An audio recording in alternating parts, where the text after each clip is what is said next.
Item, SCP-010. Object Class, Safe.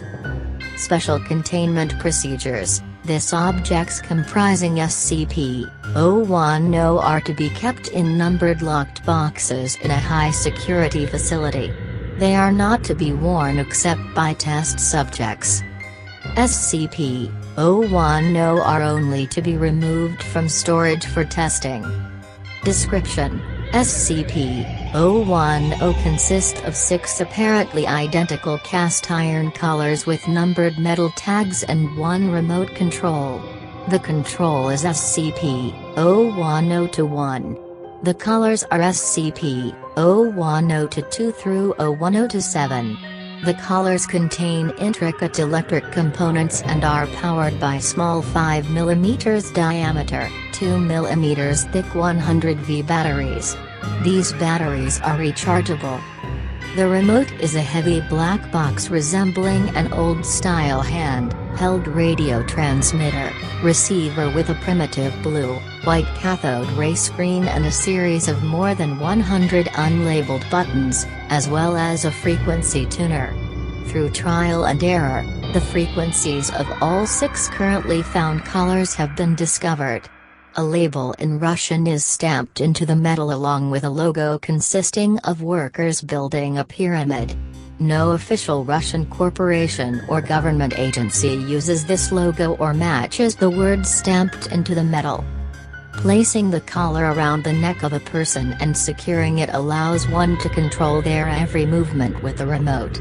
It is also capable of producing an adrenal response and activating or deactivating the sympathetic nervous system. The most abnormal feature of the collars is the effect they have on the body morphology. They allow the user of the remote to reconfigure the shape of the victim to an extent that is apparently only limited by the knowledge of the programming language of the remote. Addendum 010-1 History. SCP-010 was discovered in the basement of a lone man in the Midwestern United States after a local disappearance was connected to him. When police raided the man's house, they found SCP-010 as well as several dead bodies. One of the bodies was identified to be the man. The others were several other missing persons. Cause of death seemed to be mass suicide, however, there was signs of significant struggle. Addendum 010-2, Disassemble Experiment. Test 1, SCP-010-2 taken apart piecewise, the parts labeled and several photographs taken, then reassembled. Result: after reassembly, SCP-010-2 continues to function. Test 2, SCP-010-8 constructed identically to SCP-010-2 but with closest approximations available to the unreplicable components. Results: SCP-010-8 fails to function.